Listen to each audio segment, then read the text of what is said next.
right? Wherever there's difference, there's shame usually, right? So if back home you wear something that's... By the way, we need to pause this. Wherever there's difference, there's shame. Yeah. Oof. So it's like if I'm poor Maria, like I don't have money and now I'm with people who are very wealthy, I'm going to feel that difference and I'm going to internalize that. Shame. And it's I'm poor. Shame I'm having now if I'm Yeah, that's true of guys too. I feel that. Oh no, it's everybody. It's across the board. But I do think it's more prevalent with women. Wherever there's difference, there's shame. So I will maybe now act out, and because I feel shamed that there's a difference and I don't feel good about it, rather than saying, whoa, I want to like be like them. There are people who use their jealousy, and I was listening to an old episode of ours. If you pay attention to your jealousy, I forget which expert said this. Shauna Niequist. It was Shauna. Yeah, It was just the other day, actually. Yep. So if you pay attention to your jealousy, it can guide you towards what you really want. So whatever you're really jealous of, that's what you're looking for in life. So now if you're not really kind of evolved, you're going to launch attacks at that person because you're jealous of them, rather than using it as your signal. Hello, everybody. Welcome to Better Together. When you know better, you get better. That's what we do here every single day. It is Tuesday, July 13th, 2021. And our quote of the day: you may not control all the events that happen to you, but you can decide not to be reduced by them. Ooh, Maya Angelou, always with a good quote. Damn, Maya. Back in studio here in our West Coast studio, hubby Kevin has now been demoted from host. Look at his face. I'm back, bitches. Listen, can I just tell you the role of the backup quarterback, how hard it is? I know. And I tell you, this is why I love Cam Newton as much as I love Tom Brady, because his job was so much harder. Kevin's talking about the New England Patriots for anybody who doesn't know. Everyone knows the Patriots. It's America's team. But okay. And everyone knows. You don't know Brady in the booth? Come on, he beat your people how many times? Yeah. Of course.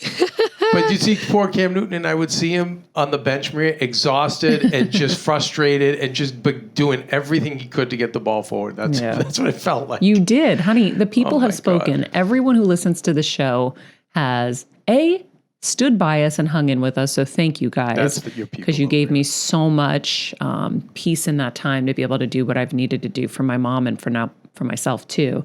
But everyone has commented across the board about how much they love you. I appreciate it, but it is a testament to the fans that you and Kelsey and Jeff and everyone have built the Hill Squad. Yeah, because I think they really did understand what you were going through, and knew that was the best way to help you. Was to stand by, so they did. Well, I'm glad to be back with you guys today. We are going to be back a few times this week. We were hoping to be back kind of officially this month, but I have some projects that have popped up that have been very, very exciting. And also, we're still coming out of the rubble. So I said to Kevin, I'm like, let's come back this week a few days just to give everybody some fresh content. And I know that a lot of podcasts are down right now too, so I kind of feel like we have to show up for people. Yeah. And then Kevin and I will tag team for a little bit, and then the beginning of August we'll be back first 2 weeks, and then we are going on vacation. We're very excited to go to Greece and see our friends and family there, and then we'll be back officially like 100%, 120%. Official. Starting in September. I just want to say, for any Hill Squad members who are family members that are criminals, we will have people living here at the house with Maximus, just so we're not, you just skip over. So, Boo. Next house. We don't have to worry about the Hill Squad or any of your family members. It's their family members, Maria, that are criminals. No, it's we have them. We know what it's like. It's if this goes out into the press, that's when you have to worry. But we're not worrying because we got, No, people be living here. Yeah. But anyway. We have Maximus. So I also kind of just, I feel like I've gone through everything with you guys along the way. And this part, I'm not really going through it with you. And it was very weird to me yesterday as I was sitting by the pool with my best friend, Alyssa, who came to visit. I was like, wow, this is the one thing I haven't really gone through with you guys. And something about that kind of bothered me. I know I've shared on social media a little bit, but you know, it's a very strange thing. Going through what, Maria? Whatever you shared specifically, the loss of your I mom? think it's like, well, normally, if I went right back into everything, I would be talking about the different stages of grief as they're happening. And I would have experts in helping me through it, which would then help you through whatever you're going through, because grief is applicable to all kinds of loss, right? Definitely. Animal, family member, friend, job. Listen, and everyone's dealing with loss right now. Loved ones with COVID, or just loss of an old way of life, even. So anyhow, we have a lot prepared to come back with, and a lot of incredible people that will help us with different, the different stages of grief, with a lot of the healers that have helped me along this journey. And so I'm really excited about upcoming and how episodes. to rebuild, I think, and redefine. And I feel like the fall, and I think I said this on the Regular Guy Friday, but like, I still feel that people right now are just wanting to get to the beach, Maria. Yeah. People have been through so much. Oh my God. And also with the new variants, and by the way, a lot of people don't know about the Lambda variant. So there's the Delta variant, Kelsey. Oh no. But there's the Lambda one too. And that one is like starting to wreak havoc in the UK, which is why I booked our flights through New York. Because even though the flights were way cheaper through the UK, and trust me, my like very frugal side wanted to do it. I was like, I'm not getting stuck and I'm not getting COVID. But with all these new variants, I think everyone's like, wait, I better get out now before we get locked up again. I know. So we all have that kind of thing. I think people have been cooped up for so long that they want to get out. So two things to me it says is, one, I think that any information you give might be a little bit wasted right now, number one. And number two, I think part of your growth, Maria, is, 5 years ago, you would have run right back in the studio. Mm-hmm. But part of your journey, I think, is learning that, no, I have to pause. I think the old us would have run back in, right, and gone right back to work and said, just do it, will it, and force it. But then look at what came with it, brain tumors and, right? Yeah. Yeah, I think it's sometimes you have to just pause and you have to kind of just be with yourself and your thoughts and kind of work through things. So that's what's kind of been going on. Before I get into everything I'm going to talk about today, which is going to go from, the different stages of grief I have been dealing with to this kind of exciting, fun stuff I'm about to work on, surrogacy stuff and all kinds of other stuff. Let me just first thank our Patreon members who are all in the $25 tier. I want to just shout out everybody and thank you guys for being a part of Better Together. At the highest tier, of course, the $10 tier will get you guys weekly bonus episodes and the monthly heal events, which, Kelsey, you did such a great job keeping on those monthly events and giving people great experiences. And we've so much we want to do and we're excited to do coming up. I'm giddy. I've been kind of carefully, slowly plotting out some really cool in-person and Zoom events that I think we can really all benefit from. I mean, can I, number one, Maria, it's ad-free content that you get in the $10 tier, which is great if you're someone like me who just wants to get the information and just doesn't even want to tap out for that amount of time. But the second thing is what we're learning is from Kelsey and I doing these events, these heal events, Maria, they're equivalent to some of the biggest self-help people that you're spending thousands of dollars to get sessions with, and they're doing us favors, and we're doing it monthly. And it's the last one with Gabby Piccarelli, it was, and kudos to Gabby, because it's information she really shouldn't be giving out, Maria, without really charging an exorbitant fee. Well, because it's like her but she's so intellectual property in a sense. Well, and it's also a real trade. You don't have a free bartending class. It's an actual trade with the pressure points to touch upon, to create healing, the way you can heal yourself with the stuff. Like Kelsey and I took notes. We drew out charts of our feet, and you wouldn't, you wouldn't be able to get that without spending thousands and thousands of dollars. And Gabby, because she's hundreds even. She's absolutely. Yeah. And Gabby, because she has a big heart, she's more like me. She just wants to share information. But it's not even just like, we have these heal events. These are like powerful events. I know. Thanks for mentioning that, because it is something that I take for granted because I have access to all of these people, and my goal was to bring them to you guys. But you're right.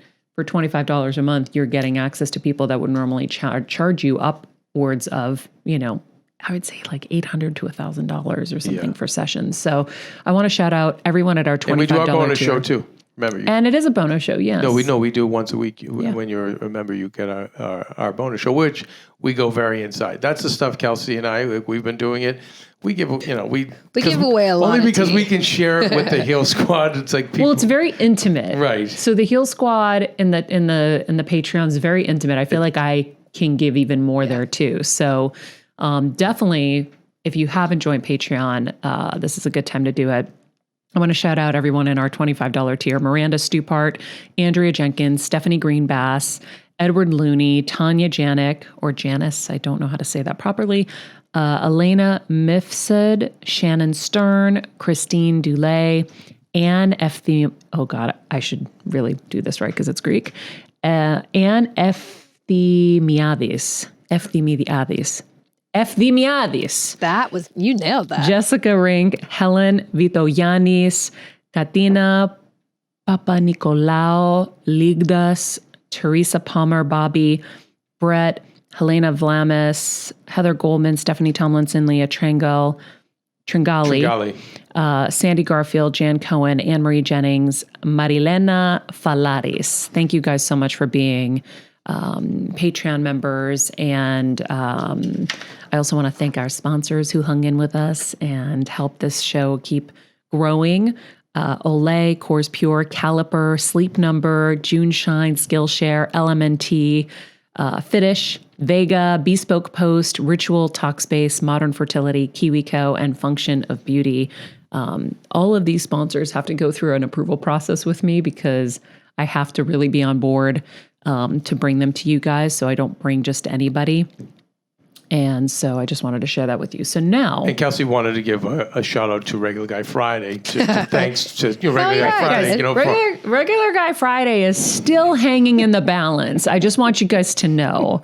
I still could cancel it. I have the power. All right, so just so you know, we spilled the tea on the Heal Squad that Big Sister Fridays is coming. And Big Sister Friday. Okay, no, because we need to now compete. Because I have to try to win. No competition. I'm tired. You can have it. By the way, Kelsey and I have given all the lessons we have. I said there's like one more episode or two. Honey, tops. Please. Okay. So no. Regular Guy Friday. We're like a library now of just, you've got your 15 episodes, or how many we do, Kelsey? And we have done 22. 22, Damn. so we hit 25 and we just walk away. That's it, done. Oh, what are you, Seinfeld? Yes. You've got your library of Regular Guy Friday and you're good. Dead. Regular Guy Friday did take off and did extremely well. I'm very proud of the show. And here at the network, we are very happy to have you both on board. And we'd like to extend your contract. Until Big Sister Friday comes. Big Sister Friday is going to happen. And it was born from me realizing that I do spend so much time with, young women and giving them advice and young women. men, everybody. Oh, yeah, older women too. Yeah. I guess I love helping. Right? I love sharing information. So yeah, so we will do Big Sister Friday. That'll start in the fall. But back to kind of where we are at. So I think in the one episode we came back with, I was talking about how everything that happened with my mom up until we lost her.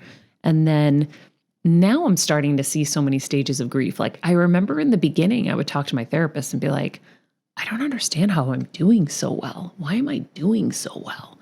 And Brian, who you guys will get to hear from and learn from, was like, why look for the reason you're not grieving differently? Why not just accept that this is how you are grieving, and maybe you're stronger than you think? And, there were a lot of things that he said, but I think that was, again, a stage because, at first you're exhausted, right? Like, I think we're so good, honey, it's like when there was somebody who said, do you thrive in the good times or do you thrive in the bad times? I think we're really good at thriving in the bad times. We know how to survive and thrive and but if you think of our childhoods, yeah, and then you think of how we met, and then you think the project we worked on when we first met, and then you think of pretty much 80% of the jobs in Hollywood, right? Yeah. It was all what? They were all like our guns to our head. Yeah. Like, what did that one person say? She's like, you guys are like Mr. and Mrs. Smith with your backs to each other, firing bullets. Like, just trying to protect each other. other. So it's always just been, and then tumors come and just, so we are wired that way. And by the way, I think it's a good thing in a sense, because look at what we've achieved and overcome. But at some point, you have to say, you know what, maybe this is now a habit. And maybe it's not. I don't think it's a habit. I think it just is what it is. It's just what we dealt with, and we're really good at dealing with adversity. We are, but don't you think sometimes that you maybe it's not you, but maybe you seek it out? I don't know. No, I don't, and I am consciously choosing not to. Yeah. If things pop up, I start to realize I'm like, okay, I don't know if that's my battle. You don't though, but I think other people. It's not that they seek it out, Maria, but they always are waiting for the trap door to open. And where they're going to fall down, or the other shoe to drop, as they say. Yeah. Because they're always in those situations, and you don't do that, which is very cool. Yeah, I think that there were probably times when I was younger where I was like, oh gosh, I remember actually when we first moved to LA, I was like, when's everything going to fall apart? When am I going to lose everything? I remember even Kelsey, I had my jeans, I had just lost all this weight, and I kept all my size 12, size 14 jeans, because I'm like, what if I fail and then I gain weight and then I don't have money to buy more jeans? And so I kept them. I still have them. You still have them? Well, now they're it's different for me. It's interesting because I also know that side of you that was just, especially back then, head first, just do it. But we have many sides. That's interesting.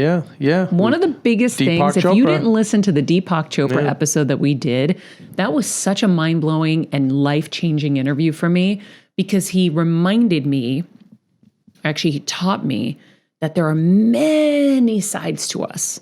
So I can be cheap and I can be super generous. Right. And it's given me such a forgiveness in myself, where people want to pigeonhole you and say, you're this. It's like, no, I'm 50 Shades of Maria. And that's got to be okay. So whereas I would always worry that people would think, well, what would they think of me if they knew this or whatever? It's like, no, I'm all of those things. I'm really, really kind, and I can be a bitch sometimes. I can be tough and not, we all have all of it. Mm-hmm. So anyway, that kind of gave me a lot of forgiveness. But no, I don't really generally think the other shoe's going to drop. A little bit with health, I worry, right? I saw a little spot on his leg, and I'm like, oh no, is it skin cancer? My dad hasn't been 100%. And so Dr. Black's going to look at a scan of his head today, because he was getting very dizzy and having pain back there. And I'm like, oh, for the love of God, please no. So I think I do it a little with health, only because we've had so many health things. Yeah. But anyway, I think that we've really been good at handling an enormous amount of stuff and then putting it into a positive perspective and marching forward. Mm-hmm. And that's a survival thing too. Always coming out better. And always coming out better. But it is crazy, because in the beginning, so at first you're exhausted from the battle. I remember I was kind of numb, at the funeral I was numb. I was numb that day. I don't know. Yeah. And then we got home and I had some work. So that was kind of a little bit exciting. There were some things that to distract me. And we had just renovated our house. I don't know if you guys saw on my Instagram at Maria Menounos. I posted this week, we had done some renovating during COVID. He and my dad did some renovating during COVID. A little bit. And I unveiled some pictures. And so we got home and we were kind of putting the finishing touches on some stuff. And then it was wow, I love my new house. I love the new things that I have in here. And I was reconnecting with friends. Now, we also hadn't dealt with the fact that we hadn't seen humans in so long and haven't seen our friends. So now I'm like going to dinner and seeing friends, and my new closet was giving me so much life, and I was getting distracted with the friends and the dinners and the renovations, and even like fashion was such a good distraction because now I could see my clothes and I was like, ooh, and I would wear the same things and the same jewelry every day, and I have so much stuff. Now I was like playing with stuff. So, okay, that was kind of happening. And then the house was so quiet for the first time. And so I was loving that because I had just come from Connecticut where it was like Grand Central Station and family and doctors and nurses and caregivers. And so there was all of that. And then we hit the stage of, oh shit, she's gone. Like she's really gone. I have her photo, an 8x10 framed photo of her from the 40-day memorial I did out here in the kitchen. And every day I look at her and I say hi, and, I kiss it and just, tell her I love her. And I keep trying to call her. One day I actually did it. I FaceTimed her because I was like, who knows? Maybe she'll answer from heaven. I have no idea. But the stages are so crazy to deal with. And I think recently, just like the other day, I found out another friend has glioblastoma. Beautiful young woman, 2 young kids. Just, like her number one joy in life is being a mom to these 2 girls. And I jumped in and started helping, and I started to sit by the pool this weekend. I was like, I have to be careful how I navigate this with them because, again, I'm like, okay, there's another way. You don't have to accept statistics, and I can give you what we did, this blueprint that you can follow, and it's harmless stuff. It's nothing that's going to hurt. Hopefully it just helps, right? It will either do nothing or it will help. That's the worst case scenario. And as much as I'm pumping them up, I'm realizing I also have to be careful too, right? Because what's happening for me now is I'm starting to realize all the phases that we didn't have enough time to accept, understand, feel, because you're still trying to do a million things while you're dealing with this heavy stuff. So like my mom had radiation, and then sometime after she wasn't herself. Even when I had brain surgery, she didn't really know what was going on. She didn't know I was having surgery. She didn't get it. And so it's a huge process if your person even gets to live past 6 to 12 months. It's a huge process. And I'm just unraveling it now as I think of the stages where, okay, they're at the beginning. They just had surgery. Okay, we got through that. Now it's going to be the treatment plan. Okay, they'll get through that. Then it'll be the side effects from the treatments. Ooh, how are we going to deal with that? Okay. I'm just seeing, Kev, all the stages we dealt with in a different way, because now I'm looking at it with like a holy moly, how did we get through it? It's literally just the grace of God and amazing people around us. But how do you go through everything that we went through? My tumor was just like an aside. I just like started realizing, we're not even thinking about the fact that we got bombed with another one. Like it was like, boom, holy moly. I'm going to keep saying holy moly so I don't keep saying holy shit, but it's just all hitting. Yeah. And it's a very intense thing to go through and an intense thing to deal with, because it's almost like you just don't have time. Sorry, I'm not crying. I just have got some makeup in my eye today, and so it's tearing. Now I know my concealer makes me tear, so I have to be very careful. Little tip for you guys.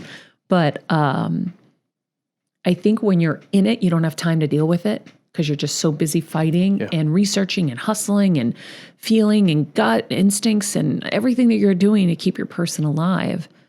And then later is when you feel it. And so even yesterday when I was on Instagram, it gave me so much to be able to interact with other people who were dealing with it too, who are going through it literally at the same time as me or had gone through it. When you have a loved one go from these kind of grueling diseases, you don't have a lot of time to process everything. And so, yes, I know I'm super grateful I got the amount of time I got with her, the experiences I got with her, how great she actually did do through it all, that we were able to take care of her. I'm grateful for all of it. But you were so Mary. Sometimes there's enough family members towing a lot of the weight, so family members can grieve. Your dad, because of you, was able to grieve. And I'm only admitting to you now that he knew about a year ago it was over. He did? Yeah, he knew. He knew. He was hopeful. He was praying. He was like, hey, I'm in. Whatever you say that's going to extend this. But he was knowing, he was making his peace, starting to hint at it. And then 6 months before, but hoping. But that's why he's like my mom too with my dad. The last 6 months, she kind of knew. So you go through a lot of grieving then. So you're able to that's why he's picked up. Sure, he's hurting. He goes to the cemetery pretty much every day. But he's picked up a little faster, I think, than you because because of you were doing so much of the grunt work for him, which he's grateful for. He will be for the rest of his life to you for that. But he was a little further back, so he was able to go, oh, geez. He was able to kind of take a higher view of what was going on. And with you were just, to the last breath, you were just right there. We're going to do this, we're going to do that, we're going to fix this. Okay, can we do that? And then it was like, okay, even when we kind of conceded, and then it was like, okay, how do we make her the most comfortable? How do we make it the most, so yeah, it's a little bit of a delayed effect. It's a delayed effect because now I feel so much and it makes me really sad. And it's going to be, listen, it's life. And what helped me through was knowing that when I was in my 20s and I lost my dad, what helped me was knowing that I had him. I had a dad. Other people didn't, So that always helped me, is to be grateful for what I did have. But I will say that it probably took about a decade. And I think about him every day, and I think about your mom every day. And I know that that's probably not going to change for me. I think of the two of them because they were very much alike.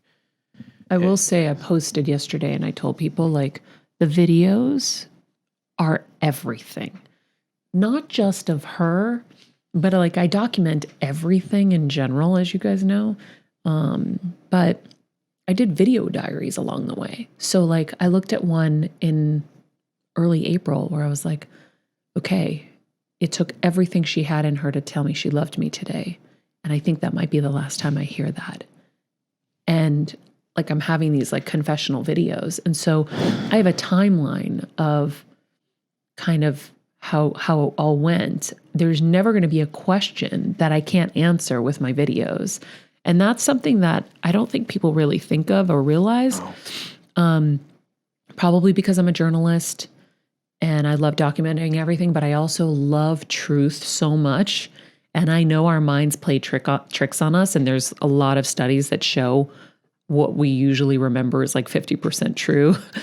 So I have a real huge problem with that. I like to be as accurate as possible. And so I like being able to go back and answer my questions that I have now. You may not think you're going to have them, and you may think you're going to remember them. Trust me, you're not going to remember much, or at least I don't remember anything unless I look at it again. And so like I'll always say like, well, how long did she not open her eyes for? Or how long was she not speaking for? And then I can go back into the videos and see everything.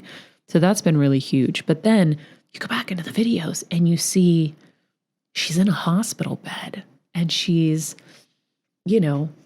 having to be bathed and taken care of. And then, we got to the stage where she wasn't eating and just, it's a lot. And, I know it was a lot then because it was very painful, but it's a lot looking back on it now with distance and time and more peace, right? Because you're dealing with it under the duress.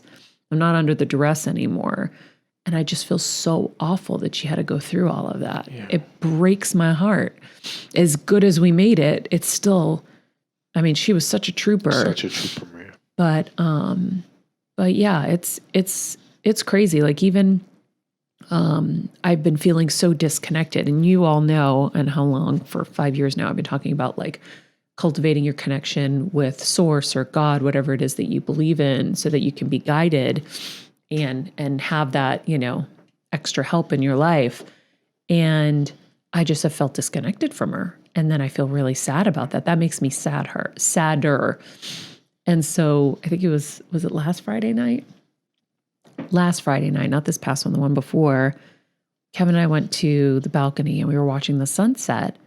And the sunset was like glorious, the most unbelievable sunset I've ever seen up there. Or maybe I saw one in Africa years ago like this, but I had been crying that morning about feeling disconnected. And I was like, Kevin, I just would feel better if I felt her or if I knew she was talking to me, or whatever. That morning you'd said that morning. And then that night we're seeing the sunset. I go, this is unbelievable. And I'm Instagramming it. I'm going crazy. And Kevin goes, so you've never seen this? Leading me to it. And I was like, okay, no, I get it. I get what you're saying. She's with us. And then we had a friend that was here, and it led to a talk that needed to happen to let this friend let out a very strong pain that she was feeling. Let me back up. The only reason that talk happened is because you said to our friend, come up and see the sunset. Yeah, come up and see the sunset. And the connection that I found to your mom was that our friend said, this problem I'm having is something I would have been shared with your mom, and your mom would have helped me solve it, but I don't have her anymore. Yeah. And she had been crying that week saying, I miss my friend. And I felt like really something was down. off. Right. I felt like something was off with her. And I kept saying, Kevin, something's off. And then she let it out. And I was like, oh my God, my mom just kind of facilitated this.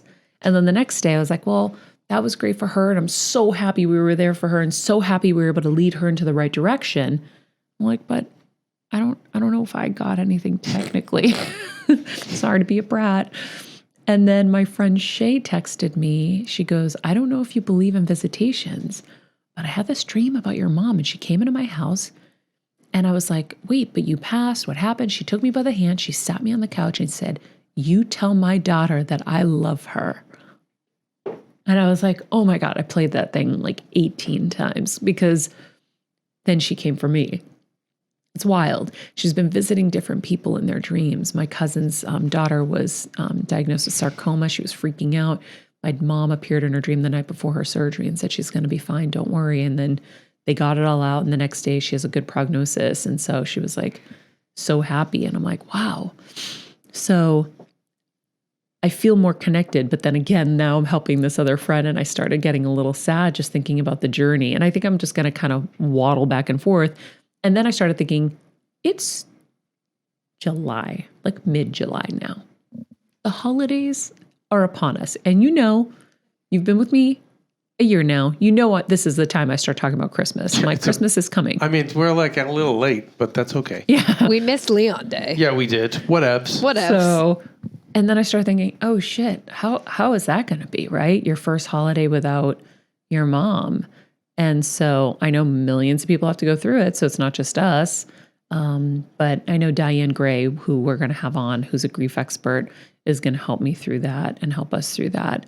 And I thought, we'd have the surrogacy thing down. We'd be implanted by now. We'd have all this excitement, and that just keeps not working. So unfortunately, for anybody who wants that update, because it's getting old updating about this. Even my mom at the end was like, Maria, stop talking about it. And I was like, until something happens. And I'm like, we're trying so hard. Damn. I got to Russell Wilson that shit. Anyway, I thought we'd have something exciting by the holidays or just after the holidays, but that's not happening. I am very excited about the new distractions that I have. And like I said, I'm not going to mention exactly what the projects are just yet because I don't know what I can reveal. But one is a holiday movie. And Kevin and I have had it on our bucket list to do a holiday movie for at least 2 years now. And that's happening. And I'm going to get back to Connecticut for it, which I'm excited because then I can be with my dad and have a little bit of fun. Which, this isn't work, it's just fun. So I'm super excited about that. And then I have this other really high profile project this week that is really, really exciting. So I have some good distractions for a minute. So I think the sadness will kind of ebb for a minute before it flows again. I hope I use that the right way. And that will kind of help carry us through until we go to Greece, and then we'll be with all of our friends, and that'll be really nice too. So that's kind of where we've been at. It's a lot to unpack. Yeah. And you're going to be unpacking it for a minute. And I think a lot of other people are going through the same stuff. Yeah. So, yeah, I think there's a lot of grieving going on right now. Oh my God. So much grieving in so many ways. Yeah. But I really, I don't know. I hope we don't get locked up again. I have been saying no, and then a friend was like, "Oh no, 100% we're getting locked up again." I go, "What? No way. I don't think we will. I don't think we can. We're all most of us are vaccinated, but I'll say I read a report yesterday that in LA we are back to the hospitalization levels we were at in March. Holy cow! I didn't know that. Yeah, that's what they say. What they say, but we should find out. Well, we have our friends. They had a roommate that just got COVID, and he's young. But but before we spread any information, we should talk to Dr. Aronin. We should talk to people at UCLA and UC because I don't believe that. Yeah. I don't. And I do think there's a variant, and I believe all that stuff, but I don't believe the hospitals here. And I don't think we'll, LA maybe will, because we've been so hyper vigilant here, but I don't think the rest of the country, here's the thing, I don't think we can afford to be honest. I don't. Yeah. I don't think we can afford to. I think we have to all get back to it, So but I think we definitely haven't seen the last of this. Yeah. Crazy. I think, everyone keep taking zinc. Yeah. Well, no, now I'll tell you guys, I get nervous. So we went to dinner with some friends the other night, and there were some people that were excited to see us, and they're chatting with us, and they're like, telling us, what they love. And this one woman was like, "Oh my God, I've been on your journey with your mom," and blah, blah, blah. And they were just so sweet. And like, they're hugging us and we're hugging them. And then I get home and I wake up the next morning. I'm like, oh my God, I hugged all these strangers last night. Did I just put us all at risk? Was that stupid? Because you're just like, I don't know how to think and feel anymore. Yeah. Imagine how the rest of the country feels about that. Yeah. Much anxiety. And think of little kids, how they feel. Yeah, like for the most part, I feel like pretty confident. I got vaccinated. I'm safe. I'm living life. I'm not worried. But then certain things like that happen, and then you start to think like, should I be more worried? They're saying it's on the rise. I don't want to, I don't need any neurological side effects. And that's the one thing that freaks me out, because I keep reading all these articles about how COVID's having long-lasting neurological effects on people. I'm like, no thanks. Got enough that happened up there. No thanks. Yeah. I just don't know. Even my dad's working on the pantry in Connecticut, like redoing it, right? Trying to keep him busy, keep him, with some projects. And I said, "Dad, why don't you get Dave to come help you?" And he's like, no, I don't want him to be here. And I realized he's afraid to get COVID again by inviting somebody to the house. Inside the house, yeah. Outside's okay. And I was like, oh, shit, He's right. He's right. Yeah. All right, but again, that's maybe being smart. I think that, and I think for older people, for people who aren't healthy, I think we have to be, unfortunately, super vigilant, super smart. Yeah. I think we have to. I don't think you can't count on the other people to save you. You have to. That's what I think. Unfortunately, we're going to have to do. Is that? He's smart to think like I think. Yeah. Well, I'm glad he is. Do you guys feel weird going into stores? I'm trying to I don't usually wear a mask into a store because I'm vaccinated, but I'm having this weird thing where it's like, okay, if all the workers are wearing them, I'm like, out of respect, I'm like, do I put it on? It's like because they have one on, so they're safe. But it's almost like this weird thing where I'm like, I sit there and feel bad that they have to wear one because it's obviously mandated by the company. And I always feel bad. I'm like, guys, there are like people, we were by the pool in San Diego and we went to that hotel for the night. And I go, wait, you're outside in a sweltering hot situation by the pool. You should be able to take the mask off. But it's weird because not all of them wear them.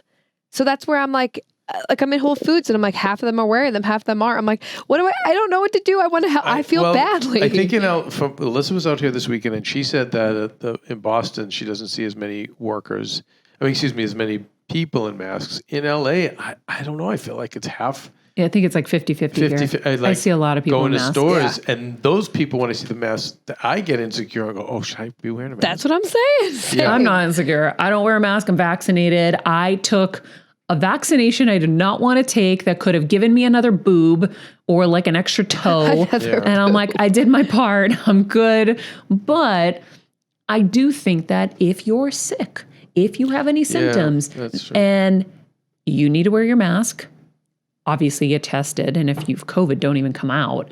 But that's where you would have to throw on your mask. I think those days now are what we're going to be like moving forward. There's no having the flu and going to like the store, or going to dinner, or having a common cold power through and coughing in a store. Like if I see you coughing, you don't have a mask on, I'm going to like be terrified. So, if I was sick, I'll throw a mask on. Yeah. So I think that's appropriate. But I think where we have to, we live in a free country. We're all going to have to make decisions individually. So sometimes we're in stores, he's got a mask on. I don't. But because I just want to be popular. Honey, shut up. Oh my God. Yeah, because I see a lot of people with masks and I wink at them like, yep, me and you. Me and you. Anyway, one thing that I wanted to mention today for fun, as I'm talking about fashion and whatever, is the fun I've been having between my Target and my H&M. I really have been having a lot of fun with my fashion. Nice to finally have you. So I went to Target yesterday with Alyssa, or Kevin took us, because I'd been telling her that they have all these really cool bikinis. Like they have a really good... Who kept trying to tell you that? Very large, collection. It's huge. I remember, and I kept telling you, because Maria's like, all my bathing suits got thrown out during the renovation by accident. Yeah, all of them. Like a 20-year collection of the most insane bathing suits. Like, let's play through. Let's go over to Target and watch for $100. Yeah, I'm going to have you right back in business. And you're like, really? Well, no. And the problem is I'm so used to just shopping online. I don't ever go out, that the ones I bought online are way more expensive. And now I'm regretting it because you can't return them. And so that's kind of frustrating, but they're really cute too. So I think that definitely check out Target for bathing suits. Little fun tip, you can get the foam cup inserts. You just slice a little thin hole in the bathing suit top and you can put in the cup so that you can have like a little push-up effect, because some of them don't have them. And if you want that like nice kind of, push-up bra-y kind of effect. Do you have to go to a seamstress, like a tailor? No, it should be on our website because I did a newsletter once with them.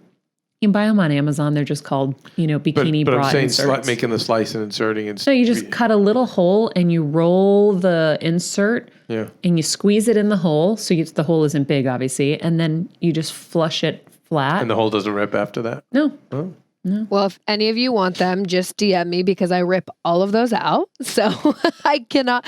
I'm like, I throw all of mine out. So I got a whole pile at home. You guys can have them. Dead. I love them. Why do you throw them out, Kelsey? Because I do not need help in that area. Kelsey, we got to tell them about the how many 17 cc's? Oh my God. Filler you put in your No, I didn't. Oh my God. No, yesterday Maria said I looked different. So Kevin launched into this hole and it was my makeup. And then so Kevin launched into this hole. Like, we went to, okay, Maria, you must know. We Kelsey got a facelift. No, we did filler. It got, and how many injections, how many cc's in each eye? And no, we did not. She's looking her best self. You're so insane. But also shout out to Target because I went into stylist mode with Alyssa because I was like, Alyssa, we got to like upgrade. We got to attract, the guy who's going to give you the crate and barrel life. We joke. That's what she wants. She wants like the Pottery Barn, like life, whatever that is. And I'm like, okay, but we got to like. Something really funny about that. Yeah. She's like, I want that. I'm like, okay. So she's very clear on what she wants. I love that. I've never heard her say that. Yeah. Oh, that's cool. Yeah, we've had a lot of conversations about at least there's a point of view now. Yeah. So I was like, all right, we got to like step it up. I'm like, but the problem is I feel like a lot of women, and Brian will teach us this, right? Wherever there's difference, there's shame usually, right? So if back home you wear something that's... By the way, we need to pause on this. Wherever there's difference, there's shame. Yeah. Oof. So it's like if I'm poor Maria, like I don't have money and now I'm with people who are very wealthy, I'm going to feel that difference and I'm going to internalize that. Shame. And it's I'm poor. Shame I'm having. Now, if I'm not... that's true of guys too. I feel that. Oh no, it's everybody. It's across the board. But I do think it's more prevalent with women. Wherever there's difference, there's shame. So I will maybe now act out, and because I feel shamed that there's a difference and I don't feel good about it, rather than saying, whoa, I want to like be like them. There are people who use their jealousy. And I was listening to an old episode of ours. If you pay attention to your jealousy, I forget which expert said this. Shauna Niequist. It was Shauna. Yeah, it was just the other day, actually. Yep. So if you pay attention to your jealousy, it can guide you towards what you really want. So whatever you're really jealous of, that's what you're looking for in life. Okay. So now if you're not really kind of evolved, you're going to launch attacks at that person because you're jealous of them rather than using it as your signal. So in fashion, I find, especially with women, like it's very scary to kind of go out of your little box that everyone feels comfortable with, right? You're that girl. You wear like your shirts long, and nothing too tight, nothing too cleavagey, whatever it is, right? Whatever your thing is. Yeah. The second you break out, now you're going to not only be different than the people around you, and then it's like, what? What's happening here? What's going on to you? Yeah. Or... That's what... I'm sorry. Yeah. Or... you are uncomfortable with the compliments that are going to come your way. So I get this too, by the way, right? 50 Shades of Maria. I can be super confident, but I can be super not sometimes too. And I'll be kind of like, oh, I really think this is so cute, but like, oh, my belly's exposed. This is so awkward. And he's like, hello, it looks amazing. And I'm like, really?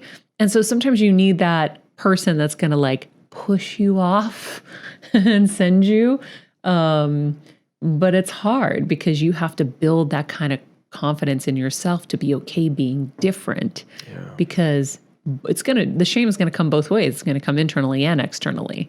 So I'm trying to break Alyssa out of her box that she's kind of built to make everyone comfortable, even herself, because she wants to have more fun with fashion. She wants to do all these things. Alyssa's just like... Why wouldn't anyone want to have fun? And right? But I also find there's something too with age, Maria, it gets worse.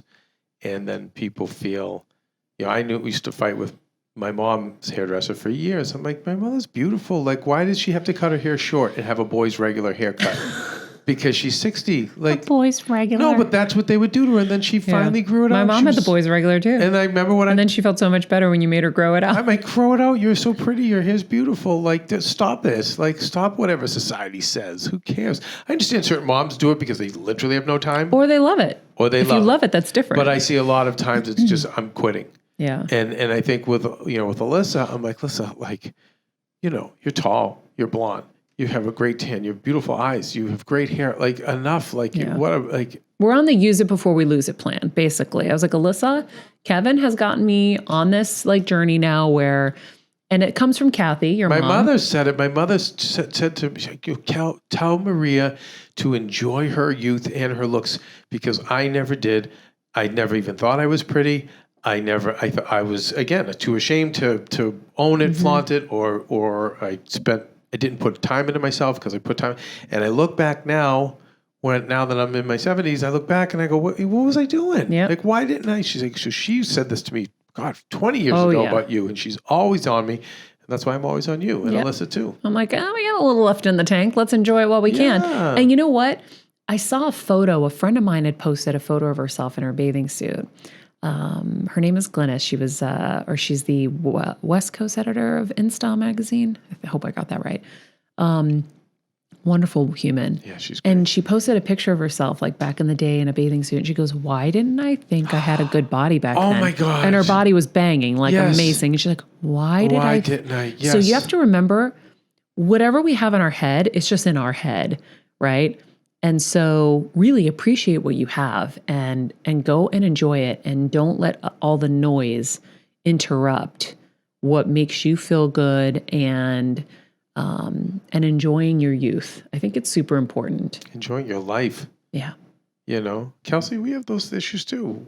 Yeah. Oh, yeah. When we go out and this shop. is preaching to me. Yeah. But it's also like, I think, Maria, the quote you said, wherever there's difference, there is shame. I think, at least I'm speaking for myself and like my age, we're all going through this.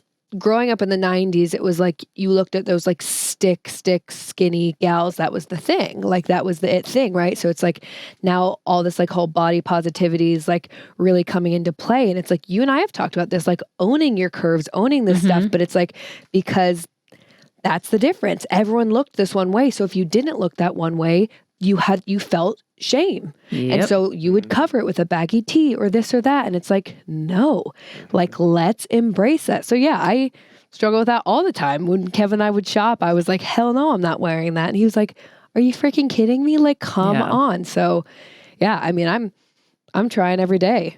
And even different colors, Kelsey. Yeah, would you like my orange today? I love it. Did it for you? Thank you. Yeah, it's just a different colors, different styles, different accessories. I mean, all that stuff. You were like, no. And I'm like, Kelsey, come on. Yeah. Who were the models that you looked to? Ooh, I'm trying to think. I mean, it was very like that Lindsay Lohan, both the Olsen twins. Wait, I'm sitting here like, models. Wait, Cindy Crawford. No. It's different generation, yeah. Right. I don't know. Like, I never really looked to like models. It was more just like who was popular then. Okay. So yeah, it was those kind of girls. But I mean, they've even talked about like the Olsen twins were like this big and like a Britney and those sort of people. So I don't know. It was just it was that 90s low rise, hip bones, like craziness. So well, just know whatever you think you look like, divide by 2, subtract 50, and then ask somebody who's really awesome the truth. Because you never really look at yourself the way you really are. You're always thinking what you're lacking rather than thinking what you really have. So we'll leave it right there, you guys. Thank you so much, as always, for joining us. If you haven't yet, click subscribe on YouTube so you never miss a show. Help us by rating, commenting. Join us on Patreon, like we said earlier. It's very, very easy. Kelsey, how do they do it? Oh, you guys just click the link in either Better Together with Maria's bio or Maria's bio and click join Patreon. Boom, that easy. Follow us at Better Together with Maria on Instagram. And as always, if you love a show, share it with your friends and help us build this Heal Squad out. I think that's it. That's it. All right. We'll be back. What day, Kelsey? We will be back on Thursday with another live show. Yeah. All right. But we will also have a great show tomorrow too. Yeah. Yes. Exactly. Yes, we will. All right, guys. Thank you so much. Be nice people. Oh, hold on. You got to do it. Did you think I was going to do my outro? I thought you were going to do it. I've had to have Kelsey do it for the last few months. I forgot on RGF. I forgot ours the last couple of weeks. So. You don't need to do that. That's a separate show. This is my show. No, I'm saying we do a different one. If you listen to our show, you'd know we do a different one. Be nice people, make good choices, and be present. Booyah.